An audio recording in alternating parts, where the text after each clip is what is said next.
걔가 임신을 했단다. 너한테도 알려야 할 것 같아서 불렀다. 그런 시어머니 옆에서 그녀가 제게 위로를 건네왔습니다. 사모님도 노력하신 거 알아요. 그런데 제가 먼저 됐네요. 안방 좀 비워주실 수 있을까요? 시간이 별로 없거든요. 혹시 이혼 소송 생각하고 있으면 접어. 이 집안 변호사들 붙으면 너 하나 상대하는 거 일도 아니야.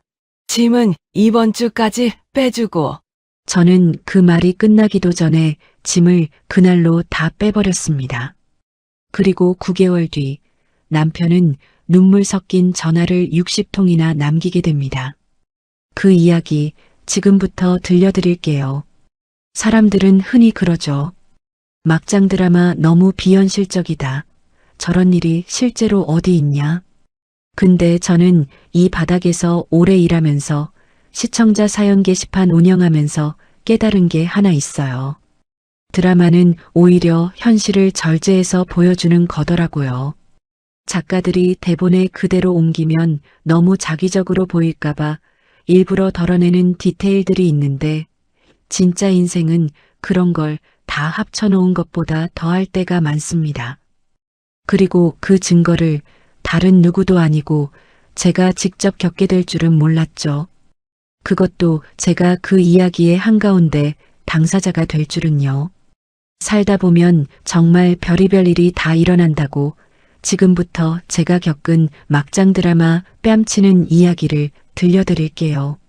저는 평범한 가정에서 자랐어요. 부유한 집은 아니었지만 부족함 없이 자랐고 부모님은 늘 저를 믿어주시고 응원해 주셨습니다. 어릴 때부터 숫자에 밝았고 뭔가를 정리하고 맞춰보는 걸 좋아하는 성격이었어요. 그래서 대학에서 회계학을 전공했고 졸업 후엔 곧바로 공인회계사 시험을 준비해서 합격했습니다. 그렇게 회계법인에 들어가 외부감사 업무를 시작했고 몇 년 차가 됐을 무렵 한 중견 무역회사의 정기감사를 맡게 됐어요. 그 회사에서 지금의 전 남편을 처음 만났습니다. 처음엔 그냥 피감사 회사 직원인 줄 알았어요. 그런데 알고 보니 그 회사 회장님의 외아들이자 후계자였더라고요. 감사 기간 동안 자료 요청하러 몇 번 마주치면서 이런저런 얘기를 나눴는데 그쪽에서 먼저 적극적으로 다가왔습니다. 윤 회계사님, 저희 회사 자료 보면서 한숨 쉬신 거 제가 다 봤어요. 그렇게 엉망인가요? 엉망까진 아니고 정리가 좀 필요한 부분이 있어서요. 그럼 그 정리되지 않은 부분 식사하면서 좀 알려주실 수 있어요? 그렇게 가볍게 시작된 만남이었어요. 처음엔 거래처 관계자라는 부담감에 거리를 두려고 했는데 만날수록 나쁘지 않은 사람이라는 생각이 들더라고요. 재벌집 아들이라는 티를 일부러 안 내려고 하는 것도 보였고 무엇보다 저랑 있을 때 편하게 웃는 모습이 좋았어요. 그렇게 연애를 시작했고 감사가 끝난 뒤에도 계속 만남을 이어가다 결혼까지 이야기가 나오게 됐습니다. 사실 결혼을 결심하면서 걱정이 없었던 건 아니에요. 저희 집이 어디 가서 꿀리는 형편은 아니었지만 그 집안에 비할 정도는 솔직히 아니었으니까요.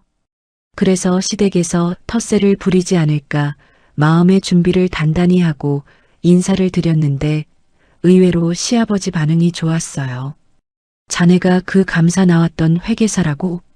그때 우리 재무팀 애들이 자네한테 단단히 혼났다고 하더라고. 어디 자세히 좀 봐주겠나? 내가 요즘 좀 답답해서. 처음엔 그냥 며느리감으로 떠보려는 질문이라고 생각했는데 시아버지는 정말로 회사 재무구조나 업계 전망, 환율 동향 같은 걸 식사 자리에서 진지하게 물어보셨어요. 다행히 제 전공이 회계였고 평소에도 경제신문이나 업계 리포트를 꼼꼼히 챙겨보던 터라 막힘없이 대답할 수 있었습니다.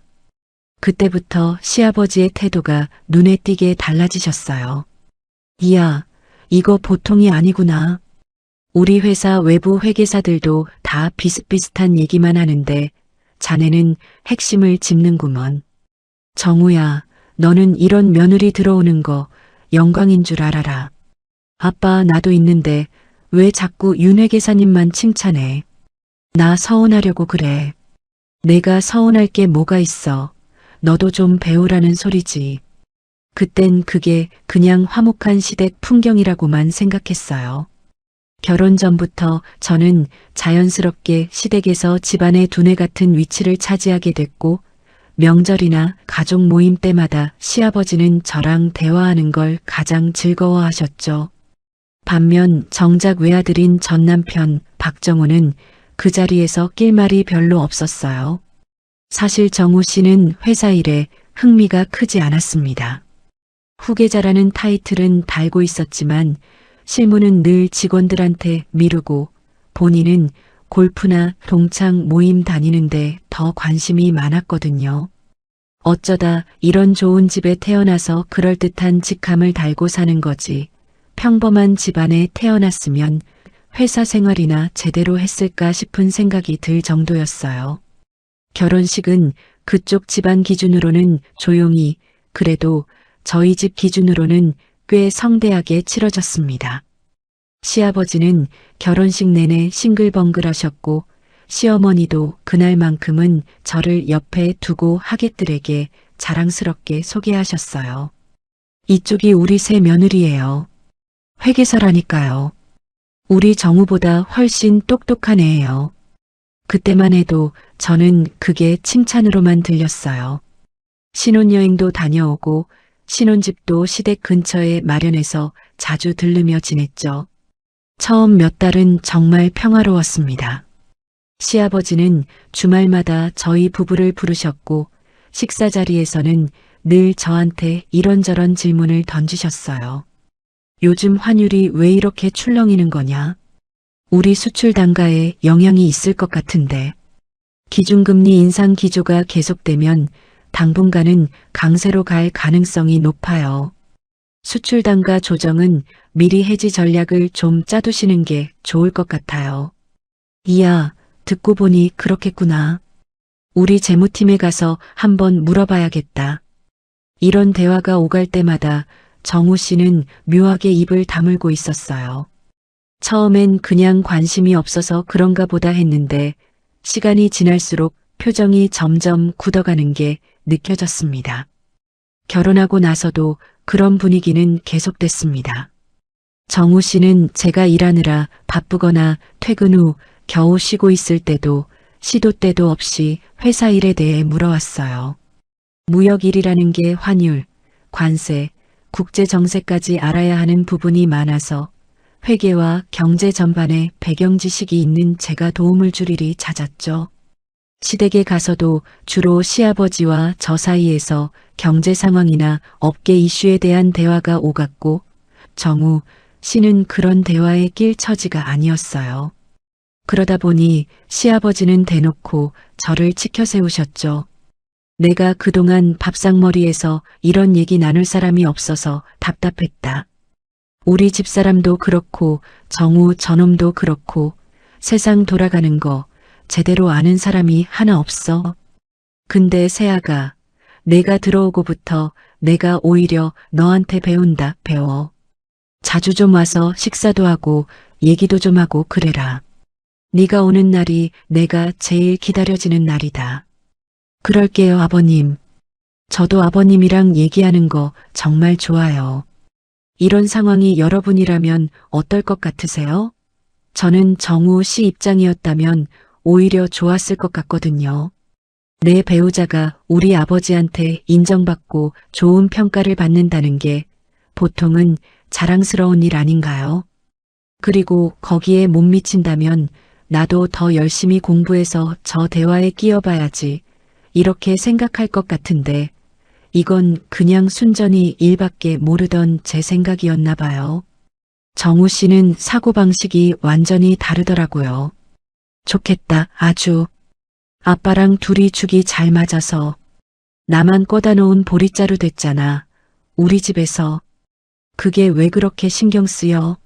아버님이 궁금해 하시니까 대답해 드린 것뿐이야. 신경 안 쓰이게 됐냐? 거기서 둘이 그렇게 신나서 얘기하는데 정우 씨는 점점 자기가 못 받는 인정을 제가 받는다고 생각하며 은근히 질투하기 시작했고 시어머니도 그런 아들 눈치를 보며 저를 같이 경계하는 듯한 태도를 보이기 시작했어요. 네가 아무리 똑똑하고 일 잘한다고 해도 이 집 핏줄은 아니야. 너무 나서지 마라. 며느리가 시아버지한테 그렇게 살뜰히 인정받는 거 보기에 그렇게 좋은 모양새는 아니다. 여자가 다른 거 다 잘해봐야 뭐하니 집안 잘 챙기고 남편 잘 챙기는 게 우선이지.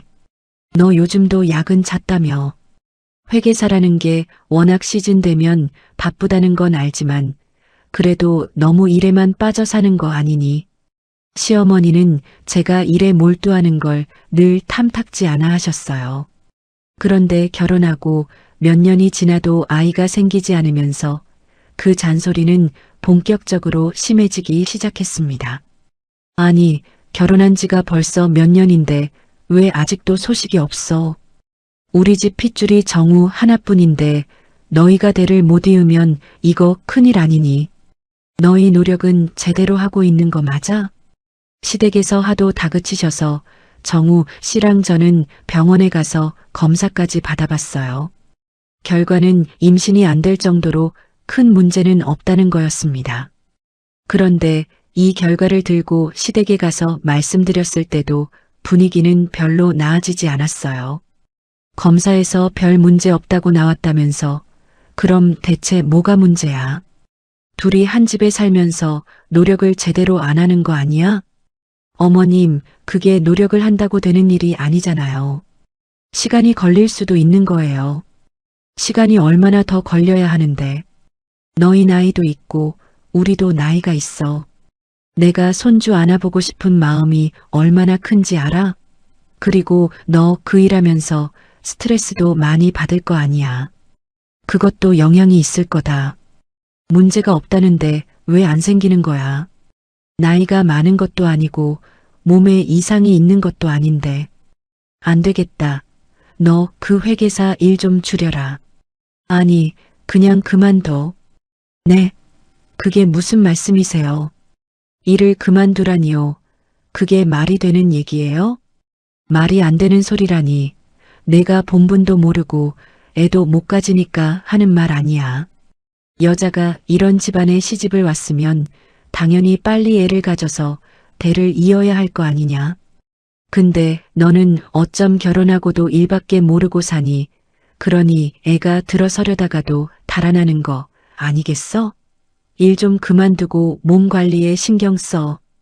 어머님, 지금이 무슨 80년대인가요? 여자 본분이 애 낳는 거라는 게 말이 되나요? 그리고 제가 이 자격증 따려고 얼마나 고생했는데요. 시험 준비하면서 몇 년을 쏟아부었고 그 시간을 거쳐서 여기까지 왔는데 고작 그런 이유로 일을 그만두라는 건 말이 안 되죠. 그리고 설령 제가 그냥 평범한 회사원이라고 해도 그래요. 임신하려고 일을 그만두라는 게 요즘 세상에 맞는 말씀이세요? 그리고 애가 저 혼자 가지는 건가요? 왜 자꾸 저한테만 그러시는 거예요? 뭐야, 그럼 우리 정우 탓이라는 거니? 탓이라는 게 아니라 둘이 함께 노력해야 생기는 일인데 무조건 제 탓으로만 몰아가시니까 그게 말이 안 된다는 거죠. 사실 시어머니한테 대놓고 말은 못했지만 솔직히 따지고 보면 제 책임보다 정우 씨 책임이 훨씬 컸어요. 병원에서 검사했을 때 임신이 안 될 정도의 심각한 문제는 아니었지만 정우 씨 쪽 정자 운동성이 평균보다 낮게 나와서 체력 관리와 노력이 필요하다는 소견을 들었었거든요. 심각한 수준은 아니어도 나이에 비해 약한 편이라 운동도 하고 생활 습관도 신경 써야 한다는 얘기였죠. 그런데 정우 씨는 그 얘기를 별로 진지하게 받아들이지 않았어요. 신혼 초에는 안 그러더니 어느 순간부터 제 쪽에서 다가가면 피곤하다는 핑계로 슬쩍 피하기 시작했죠. 일이 그렇게 바쁜 사람도 아니었는데 말이에요. 엄마가 또 저런 소리 하는 거 그냥 한 귀로 듣고 흘려. 어른들은 원래 저런 말하시는 거지. 그리고 당신도 애가 막 그렇게 간절한 건 아니잖아. 생기면 좋고 아니면 많은 거지 뭐. 너무 신경 쓰지 마. 너무 대수롭지 않게 여기는 그 태도에 저도 점점 지쳐갔어요. 처음엔 여자로서 자존심도 상하고 내가 너무 일만 하고 살아서 매력이 없나, 내가 뭘 놓치고 있나 싶어서 관계 개선을 위해 책도 찾아보고 이런저런 노력을 해봤는데 정우 씨 쪽에서 영 시큰둥하니 저도 점점 의욕이 사라지더라고요. 그러다 보니 자연스럽게 마음이 멀어지는 걸 막을 수가 없었습니다. 그러던 어느 날 문득 의심이 들기 시작했어요. 남자가 갑자기 아내한테 관심이 뚝 떨어지고 열정도 안 보일 때 여자가 제일 먼저 떠올리는 게 뭐겠어요? 바람이죠. 게다가 정우 씨한테서 그런 낌새가 여러 번 느껴졌어요. 안 쓰던 향수를 뿌리고 나간다거나 휴대폰을 늘 뒤집어 놓고 알림이 울리면 슬쩍 자리를 피한다거나. 그렇다고 제가 일을 제쳐두고 뒤를 캐고 다닐 여유는 없었기 때문에 일단은 의심만 품은 채로 좀 더 지켜보기로 했었는데 어느 날 정말 예상치도 못한 순간에 그 불륜 현장을 맞닥뜨리게 됐습니다. 세아가 오늘 일 쉬는 날 맞지? 네, 아버님 어쩐 일이세요? 별일은 아니고 내가 정우한테 전해줄 서류가 있는데 마침 너도 오늘 쉰다고 하니 회사 와서 가져가고 온 김에 정우 놈이랑 오랜만에 점심도 같이 먹고 데이트도 좀 하고 그래라. 너희 둘 다 워낙 바빠서 데이트할 시간도 없을 거 아니냐.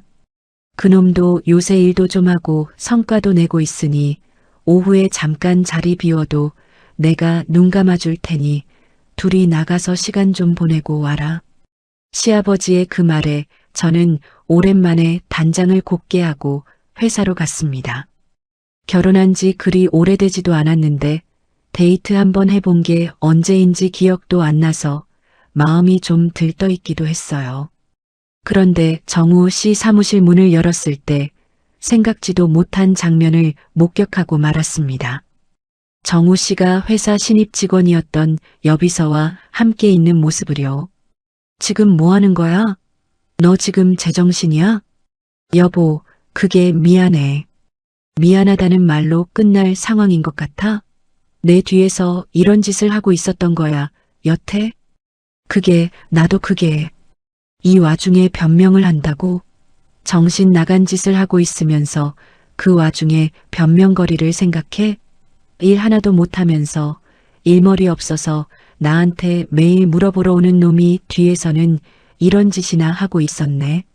제 목소리가 너무 컸는지 바로 옆 대표실에 계시던 시아버지까지 뛰어오셔서 그 장면을 직접 목격하고 말았습니다. 결국 그날 저녁 저희는 나란히 시댁으로 향하게 됐죠. 그리고 그 자리에서 시아버지는 정우 씨를 손만 안 댔다 뿐이지 무섭게 몰아세우셨습니다. 내가 정신이 있는 놈이야?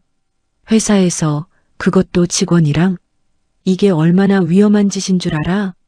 회사 이미지는 둘째치고 너 같은 놈한테 회사를 물려준다고 생각했던 내가 미친놈이지. 내가 너 봐주고 가르쳐가면서 키운 게 다 무슨 의미가 있나? 오늘부로 너 내 아들도 아니다. 아버지, 제가 잘못했어요. 진짜 잘못했어요. 누가 내 아버지야. 난 너 같은 놈 둔 적 없어. 평소 점잖고 온화하던 시아버지의 그런 경로는 처음 보는 모습이었어요. 솔직히 배신당한 건 저인데 정작 시아버지가 저보다 더 화를 내시는 걸 보니 저조차 좀 당황스러울 정도였습니다. 그래도 그 모습이 묘하게 고맙기도 했어요. 보통 남자가 바람을 피우면 그 집 부모들이 며느리한테 그냥 참고 넘어가라는 식으로 나오는 경우가 많잖아요. 특히 돈 있는 집안일수록 적당히 덮고 살아라 하는 분위기로 가는 경우를 많이 봤었거든요. 그런데 저보다 더 분노하는 시아버지를 보면서 적어도 이 집안이 막무가내로 며느리한테 강요하진 않겠구나 싶어 마음이 조금 놓이기도 했습니다.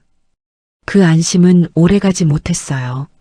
시아버지의 경로가 한창일 때 옆에서 가만히 지켜만 보던 시어머니가 시아버지를 말리며 끼어들었고 그 순간부터 분위기가 묘하게 바뀌기 시작했습니다. 여보, 그만해요. 당신은 뭐 한창 때 그런 적 한 번도 없었어요? 남자가 사회생활 하다 보면 한두 번 그럴 수도 있는 거지. 솔직히 우리 며느라기도 너무 일에만 빠져 살았잖아요. 며느리가 너무 똑똑하고 잘 나가니까 우리 정우가 옆에서 자꾸 위축되고 그래서 이런 일이 생긴 거 아니겠어요? 박수 소리도 손바닥이 마주쳐야 나는 거지. 이게 어디 정우 혼자만의 잘못이겠어요. 며느 아기도 한번 돌아볼 건 돌아봐야 해. 남자가 집에서 정을 못 붙이면 바깥에서라도 채우려고 하는 게 사람 마음 아니겠니? 여자가 좀 더 따뜻하게 챙겨주고 그래야 남자가 밖으로 안 도는 거야. 진짜 기가 막혀서 말이 안 나오는 소리였어요. 명백히 남편이 잘못한 상황인데 그걸 며느리 탓으로 슬쩍 돌리는 그 화법이 너무 익숙하게 느껴져서 더 화가 났습니다. 어머님, 지금 그게 할 말씀이세요? 같은 여자로서 그런 말씀을 하고 싶으세요? 제가 일을 잘하고 인정받는 게 남편이 바람피운 이유가 된다는 게 그게 말이 된다고 생각하세요? 저도 어머님처럼 살아야 했나요? 전 아니거든요. 그리고 솔직히 말씀드릴게요. 정우 씨가 뭐가 그렇게 대단해서 제가 거기까지 맞춰줘야 하는지 모르겠네요. 집에 돈 있는 것 빼고 나면 뭐가 남는데요? 저더러 반성하라고요? 눈을 씻고 찾아봐도 제가 반성할 일은 없는데요. 뭐야, 이게 어디서 어른한테 이런 말버릇을. 애 하나 못 가져. 남편 마음도 하나 못 잡아두고 지금 뭘 잘했다고 큰 소리야? 됐어요. 저도 더 이상 이 집에 있을 이유 없네요. 저 갑니다. 그렇게 시어머니와 한바탕 말씨름을 벌이고 그 집을 나왔습니다. 정우 씨가 우물쭈물하며 제 뒤를 따라 나오더라고요. 여보, 잠깐만. 여보라는 말이 지금 나와? 따라오지 마. 집에 들어올 생각도 하지 말고. 그런데도 정우 씨는 끝까지 집까지 따라와서 문을 두드려댔고 저는 시댁에 가 있으라는 말만 남기고 문을 잠그고 열어주지 않았습니다. 그날 밤은 정말 한숨도 못 잤어요. 처음엔 화가 머리끝까지 났는데 시간이 지날수록 시어머니가 했던 말들이 계속 머릿속에 맴돌았습니다. 정말로 내가 부족했던 걸까? 내가 너무 일에만 빠져 살아서 매력이 없었던 걸까? 그런 생각이 자꾸 떠오르다가 거기에 또 화가 나는 식으로 생각이 꼬리를 물었어요. 누가 봐도 남편 잘못인 상황인데도 왜 자꾸 저를 탓하게 되는지 그게 너무 서럽고 답답하더라고요. 사실 저는 일을 하면서 여러 기업의 부정과 재무적 문제를 들여다본 경험이 많았어요. 숫자는 거짓말을 안 하니까 어떤 회사가 겉으로는 멀쩡해 보여도 내부적으로 골마 있다는 걸 회계 자료만 보고도 잡아낼 수 있었거든요. 그런데 정작 제 결혼 생활이라는 건 그렇게 명확하게 보이지 않았다는 게 참 아이러니하게 느껴지더라고요. 이렇게 명백한 신호들이 있었는데도 왜 못 잡아냈을까 하는 자책과 함께 그래도 한순간에 정리할 수는 없다는 미련이 동시에 들었습니다. 나름 오래 연애했고 그 시간 동안 행복한 기억도 많았고 무엇보다 제가 직접 선택한 사람인데 이렇게 빼앗겼다는 게 자존심도 상했거든요. 부모님 생각도 났고 주변 시선도 신경 쓰였고요. 당장 이혼 서류를 들고 찾아갈까 하다가도 또 여러 생각이 꼬리를 물어 망설이게 되는 그런 며칠을 보냈습니다. 그렇게 며칠을 보내던 중 시어머니가 다시 저를 불렀습니다. 기니 할 얘기가 있으니 와달라는 연락이었어요. 마음을 단단히 먹고 시댁으로 갔는데 거기엔 정말 예상치도 못한 사람이 앉아 있었습니다. 바로 그 여비서였어요. 안녕하세요, 사모님. 인사가 늦었네요. 잘 지내셨어요? 태연하게 고개를 숙이며 인사하는 그녀를 보며 저는 말을 잃었습니다. 이게 무슨 상황인가 싶어 정우 씨 쪽을 쳐다봤는데 시어머니가 던진 한마디가 더 충격적이었어요. 얘가 임신을 했단다. 너한테도 알려줘야 할 것 같아서 불렀다. 사모님도 노력하신 거 알아요. 그런데 제가 먼저 됐네요. 그냥 운이 좀 안 따라주신 거라고 생각하세요. 죄송하지만 안방은 좀 비워주실 수 있을까요? 제가 방까지 차지할 생각으로 시작한 건 아닌데 이렇게 됐네요. 아이 낳고 키우려면 준비할 게 많아서 시간이 별로 없거든요. 빨리 정리해 주시면 감사하겠습니다. 이 비서는 뭐가 그렇게 당당한 건지 저더러 방을 비우라고 요구했어요. 더 황당한 건 시어머니가 마치 드디어 손주를 보게 됐다는 듯 들떠 있다는 거였고 정우 씨도 어딘가 안도하는 듯한 표정으로 앉아 있다는 거였습니다. 혹시라도 이혼 소송 같은 거 생각하고 있으면 그 생각 접는 게 좋을 거다. 내가 아무리 자격증 있고 똑똑해도 이 집안 변호사들 붙으면 너 하나 상대하는 거 일도 아니야. 우리 쪽은 손해볼 거 없는 싸움이고 너만 자칫하면 곤란해질 수 있다는 소리다. 너 결혼은 이렇게 됐어도 일은 계속하고 싶을 거 아니냐. 조용히 정리하는 게 너한테도 좋을 거야. 짐은 천천히 빼도 되니까 이번 주까지만 정리해줘.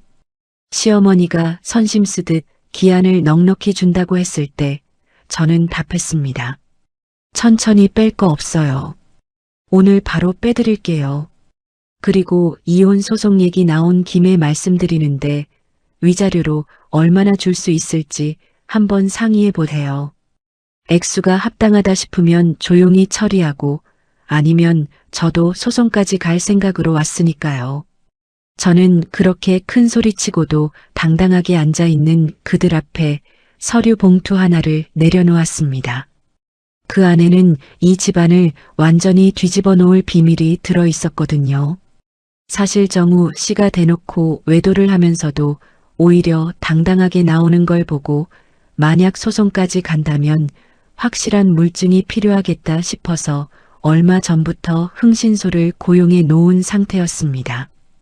회계사라는 직업 특성상 평소에도 기록과 증거의 중요성을 누구보다 잘 알고 있었거든요.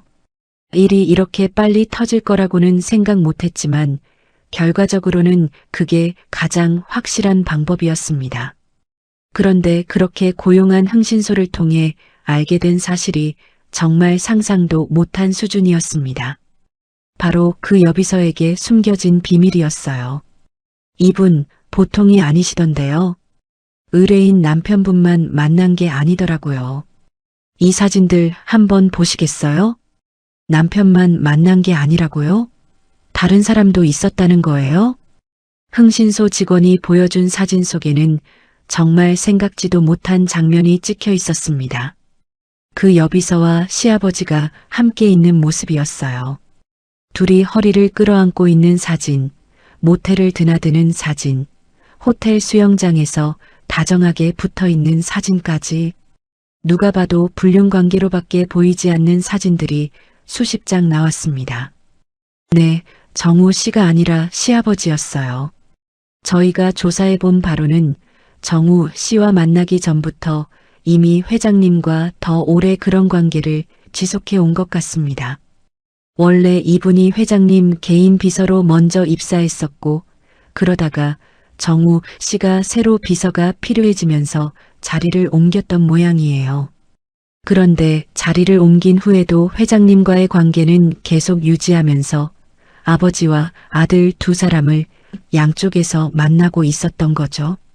저는 그 자료를 들고 다시 시댁으로 향했고 의기양양하게 앉아있던 세 사람 앞에 그 사진들을 펼쳐놓았습니다. 이게 뭔지 한번 보세요. 제가 이런 것까지 준비해서 올 줄은 몰랐죠? 처음엔 다들 별거 아니라는 표정으로 사진을 들여다보다가 한 장 한 장 넘길수록 표정이 굳어갔습니다. 시아버지와 비서가 호텔에서 나오는 사진이 나오자 정우 씨 얼굴이 새파랗게 변했습니다. 아버지와 아들 사이를 오간 추잡한 이중관계의 증거를 본 세 사람은 각기 다른 이유로 경악했죠. 이게 무슨, 너 우리 아버지랑도 이런 사이였어? 어떻게? 아버지랑 이러면서 나한테까지 그런 거야? 아니, 그게 중요한 게 아니지. 어떻게 이런 더러운 짓을 할 수가 있어? 오빠, 그건 이미 끝난 일이고, 진짜 끝난 사이야. 끝난 사이고 뭐고, 너 지금 나랑 아버지를 양다리 걸친 거잖아. 그럼 너 우리 집 들어와서 안방 차지하고 살 생각을 하면서 아버지랑은 계속 그럴 생각이었던 거야? 시아버지도 그 사진들을 보고는 한동안 말을 잇지 못했습니다. 그러다가 겨우 입을 열었어요. 아니, 이게 언제 사진이야? 야, 너 이거나 몰래 무슨 짓을 한 거야? 회장님도 참 저랑 그런 사이였잖아요. 갑자기 모르는 척 하시면 어떡해요? 이 사람이 지금 무슨 소리를 하는 거야? 다들 미쳤구먼, 미쳤어. 비서는 그제야 당황한 기색을 보이며 사진을 빼앗으려 했어요. 이 사진들 함부로 찍어도 돼요? 이거 사생활 침해 아니에요? 초상권은 어떻게 할 거예요? 고소하고 싶으면 해보세요. 사생활 침해다, 초상권 침해다 얼마든지 걸어보시라고요. 지금 남편 뺏겼다고 분해서 이러는 건 알겠는데 그래봤자 이 남자 당신한테 안 돌아가요. 이 남자 이미 제 거예요. 내가 왜 내 거야? 우리 아버지랑 그런 사이였던 사람이랑 어떻게 같이 살아? 오빠, 그게 아니라 들어봐. 회장님이랑은 진짜 별거 아니었어. 그냥 외로워서 몇 번 만난 거고 진짜 좋아하는 건 오빠였단 말이야. 외로워서 몇 번? 호텔을 몇 번이나 들락거린 게 외로워서 몇 번이야? 그런 말도 안 되는 소리를 늘어놓는 비서의 머리채를 잡아챈 건 시어머니였습니다. 이 여자가 너 지금 그걸 말이라고 하는 거야? 내가 우리 아들 자식을 가졌다고 그동안 모른 척 봐주려고 했더니 이게 아주 최악인 애였네. 어디서 내 남편에 내 아들까지 넘봐. 너 오늘 단단히 걸렸다. 이거 나요, 이거 나. 저 임신했어요. 애 떨어지면 책임지실 거예요? 애가 떨어지든 말든 그게 진짜 누구 애인지부터 밝히고 큰 소리쳐. 세 사람은 그렇게 한자리에서 서로를 향해 소리치며 뒤엉켰고 저는 정식으로 이혼 소송을 제기하겠다는 말을 남기고 그 집을 나왔습니다. 그랬더니 다음날 정우 씨와 시어머니가 같이 저를 찾아와 살려달라고 매달리기 시작하더군요. 여보, 내가 정말 잘못했어. 한 번만 용서해줘. 나도 그 여자한테 완전히 속은 거야. 설마 하니 아버지랑도 그런 사이였을 줄은 진짜 몰랐어. 그 사진 보고 나도 소름이 다 돋았다니까. 근데 그 여자 생각보다 더 독한 사람이야. 지금 나한테 협박까지 하고 있어. 책임 안 지면 다 폭로하겠다고, 회사까지 망하게 만들겠다고 그러는데 내가 이걸 어떻게 감당하겠어. 솔직히 나도 이제는 그 여자 말을 믿을 수가 없어. 뱃속에 있는 게 진짜 내 애인지도 모르겠고 진퇴양난이야 지금. 당신까지 놔버리면 나 정말 어떻게 살아. 한 번만 마음 돌려서 다시 생각해주면 안 될까? 내가 진짜 다 만회할게. 얼마나 더 듣고 있어야 하나 싶을 정도로 비슷한 말이 계속됐는데 들을수록 점점 더 기가 막히더군요. 한 번 실수했다고 넘어가 달라는 말, 그게 지금 나한테 할 소리라고 생각해? 너 그날 그 여자랑 이 방 차지하고 잘 살 생각까지 하고 있었잖아.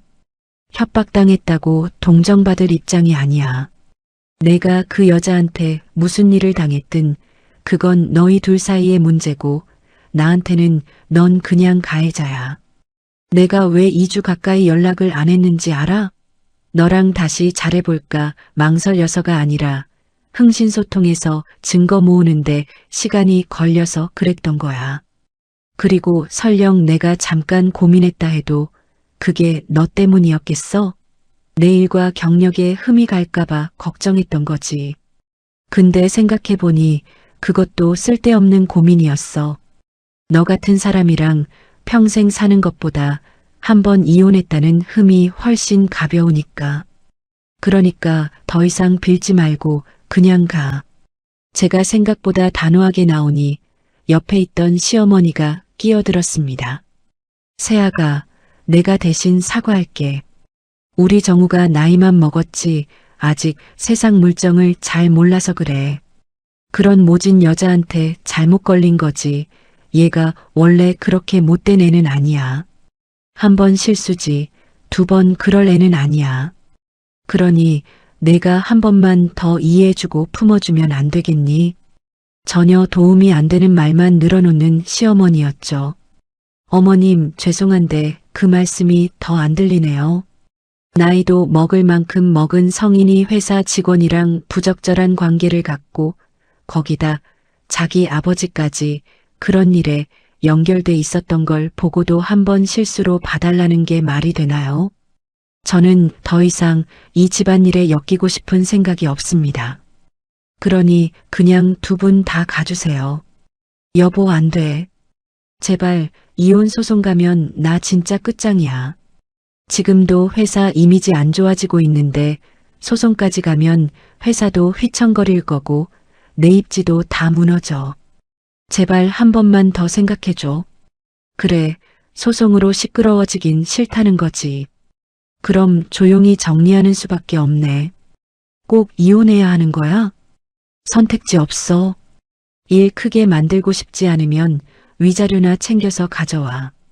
액수 봐서 조용히 끝낼지 아니면 그냥 소송으로 갈지 그건 그때 결정할 거니까. 결국 정우 씨는 위자료를 주는 조건으로 조용히 이혼하자고 했고 시어머니는 그 와중에도 비서와의 일을 어떻게 정리해야 할지 저한테 상담하듯 묻기 시작하더군요. 저는 그건 너희 집안 문제니 알아서 하라고 말하고 모두 돌려보냈습니다. 결국 저는 적당한 위자료를 받고 이혼을 마무리했습니다. 그 집안 기준으로는 큰 돈이 아닐 수도 있지만 저로서는 충분히 만족스러운 결과였어요.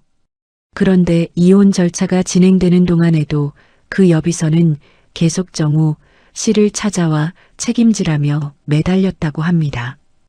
위자료 문제로 변호사와 함께 마지막으로 시댁에 들렀던 날엔 정말 그 집 전체가 난리였습니다. 비서는 그날도 찾아와서 곧 출산이니 병원과 산후조리원을 좋은 곳으로 잡아달라고 당당하게 요구하고 있었습니다. 산후조리원은 제일 좋은 데로 알아봐 주셔야 해요.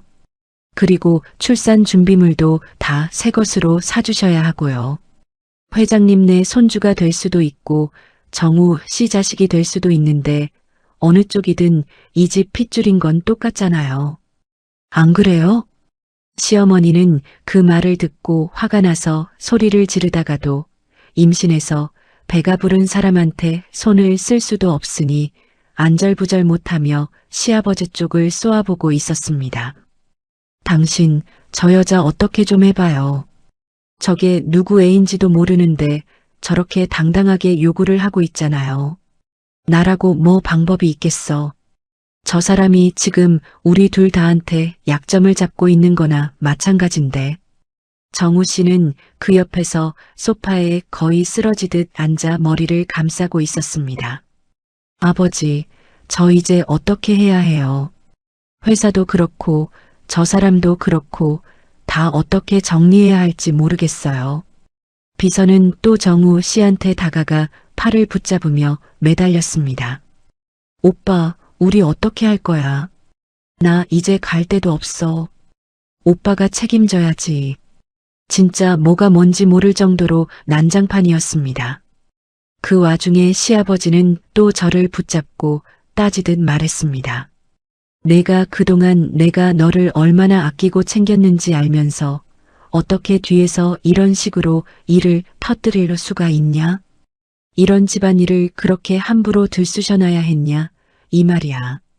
겉으로는 점잖고 어른스러운 척하던 시아버지가 뒤에서는 그런 추한 관계를 이어오면서도 오히려 저를 탓하는 모습을 보니 정말 헛웃음이 나더군요.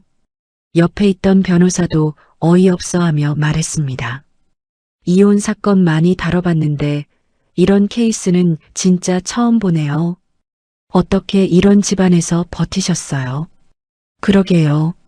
저도 이제 어디 가서 막장 드라마 보고 비현실적이라고 욕하는 사람 보면 한마디 해줘야겠어요. 현실이 더하다고요. 그렇게 웃으며 넘겼지만 이제 이 모든 게 저와는 더 이상 상관없는 일이 됐다는 게 정말 다행이라는 생각만 들었습니다. 이혼 후 전 시어머니는 가끔 저한테 연락을 해오기도 했어요. 본인도 그동안 잘못한 게 많았다는 걸 깨달았다며 요즘은 마음을 다잡고 지낸다고 다시 한번 잘 지내볼 생각이 없냐고 묻는 시기였죠. 세아가, 내가 그때 너한테 못할 말도 많이 했지. 지금 생각해보면 다 내 잘못이었던 것 같아. 한 번만 다시 생각해주면 안 되겠니? 저는 그럴 때마다 정중하지만 분명하게 거절했습니다. 이미 끝난 일이고 다시 돌아갈 생각은 전혀 없었거든요. 나중에 전해 들은 얘기로는 그 여비서가 출산 후 친자 확인 검사를 했는데 결과가 둘 중 누구의 아이도 아니었다고 합니다. 그 소식을 들었을 때 저도 잠깐 멍해지더라고요. 그렇게 큰 소리치고 그렇게 당당하게 요구하던 사람이 결국 처음부터 끝까지 거짓을 깔고 있었던 거죠. 결국 시댁 식구들 모두 그 사람과의 연락을 완전히 끊었다고 들었습니다. 참 대단한 사람이다 싶었어요. 어쩌면 그 사이에서 만나던 여러 사람 중 가장 형편이 나은 쪽에 기대보려 했던 모양인데 결국 그것도 실패로 돌아간 셈이었죠. 처음부터 끝까지 누군가의 약점을 이용해서 자리를 잡으려 했던 사람이었다는 생각이 들어서 한편으로는 씁쓸하기도 했습니다. 아무튼 정말 구질구질하고 더러운 이야기입니다. 제가 이런 일에 조금이라도 연관됐다는 사실이 지금도 끔찍하게 느껴지네요. 겉으로는 번지르르하게 잘 사는 척했지만 속은 그렇게 골마있던 집안과 이렇게 갈라진 게 다행이라는 생각이 듭니다. 나중에 전 시어머니의 하소연을 들어보니 시아버지는 그동안 한두 번이 아니라 여러 번 그런 일이 있었던 모양이더라고요. 내가 모르는 게 있는데 그 사람 그게 처음이 아니야. 예전부터 회사 다니면서 몇 번이나 그런 일이 있었어. 그때마다 내가 다 모른 척하고 넘겼지. 근데 이번엔 진짜 너무 심한 거였어. 자기 아들이랑 같은 여자를 만났다는 게 말이 돼? 그런데도 돈과 그동안 쌓아온 생활을 놓지 못해 계속 같이 사는 전 시어머니가 한심하면서도 안타깝게 느껴졌습니다. 여자는 능력 필요 없이 남편 내조만 잘하면 된다고 늘 말씀하셨는데 결국 본인 스스로 자립할 능력이 없으니 그런 삶을 이어가는 게 아닐까 싶었습니다. 그렇게 평생을 그 집안에 묶여서 남편의 외도를 알면서도 모른 척 살아가야 하는 그 삶이 저는 솔직히 좀 안타깝게 느껴지더라고요.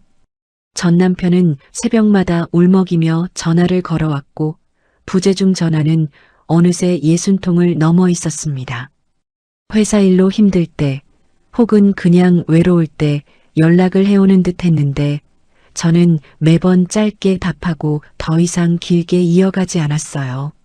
한번 이혼했다는 게 흠이 될 수 있다며 소개를 해주겠다는 주변 사람들도 있었지만 저는 지금 당장은 제 일에만 집중하고 싶습니다. 이 막장 이야기는 여기서 끝내고 이제는 제 커리어를 더 단단히 쌓아갈 차례라고 생각합니다. 경험자로서 그리고 이런 비슷한 사건들을 회계 업무로 들여다보며 살아온 사람으로서 작은 말씀 하나 남기고 싶어요. 어떤 자리에 계시든 부디 각자의 능력과 자립을 놓지 않으셨으면 좋겠습니다. 남편이 어떤 짓을 해도 떠나지 못하고 꾸역꾸역 버텨야 하는 삶은 너무 슬프고 비참합니다. 이제는 모두가 자기 능력으로 당당하게 설 수 있는 세상이 되었으면 좋겠고, 그런 삶을 더 이상 견디며 사는 사람이 없었으면 좋겠습니다. 모두 단단하고 씩씩하게 각자의 삶을 가꾸며 살아가시길 바랍니다.